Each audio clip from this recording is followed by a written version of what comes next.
Hello Jangareddygudem. ఈ రోజైతే ఆఫీస్‌కైతే వచ్చేసాను. లాస్ట్ టైమ్ పోస్ట్ ఆఫీస్‌లో 550కి, 750కి 10,00,000 ఇన్సూరెన్స్ అలాగే 15,00,000 ఇన్సూరెన్స్ గురించైతే చెప్పాను కదా! సో, ఆ గ్యాప్ పాలిసీ గురించి ఈ వీడియోలో అయితే ఫుల్ ఇన్ఫర్మేషన్ అయితే ఇచ్చేస్తాను. చివరి వరకు చూడండి. ఇయర్లీ ఒకసారి 550 గాని, 750 గాని కట్టారనుకోండి, యాక్సిడెంట్ డెత్ అయితే 10,00,000 లేదంటే 15,00,000 వస్తాయి.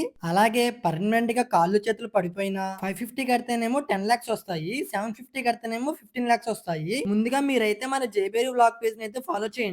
అలాగే పర్మనెంట్‌గా పక్షపాతం వచ్చినా సరే, అలాగే హాస్పిటల్‌లో జాయిన్ అయినప్పుడు డైలీ అలవెన్స్ కూడా 10 రోజులైతే ఇస్తారు. అలాగే యాక్సిడెంటల్‌గా చనిపోతే చైల్డ్ ఎడ్యుకేషన్ కోసం 50,000 వరకు ఇస్తారు. అలాగే ఈ గ్యాప్ పాలిసీ ఇన్సూరెన్స్‌లో ఇంకా చాలా కవరేజ్‌లయితే ఉన్నాయి. అలాగే ఈ గ్యాప్ పాలిసీ ఇన్సూరెన్స్ అయితే అందరికీ ఉండాలి. ఎందుకంటే రోజుకి రూ. 2 కూడా పడట్లేదు. ఆల్రెడీ ఒకసారి చెప్పాను కదా! తాగుబోతులకి ఒక ఫుల్ బాటిల్ ఖర్చు లేదా ఒక బీర్ ఖర్చు అని చెప్పేసి. ప్రమాదం ఏ విధంగా వస్తుందో ఎవరు చెప్పలేము. అందుకనే ఈ గ్యాప్ పాలిసీ అయితే తీసుకోండి పోస్ట్ ఆఫీస్‌లో. అలాగే అందరూ బావుండాలి. అందులో మనం ఉండాలి. మన జేబేరి వ్లాగ్ పేజ్‌ని అయితే తప్పకుండా ఫాలో చేయండి. మీ సపోర్ట్ మాకు ఇలాగే ఉండాలని చెప్పేసి కోరుకుంటున్నాను.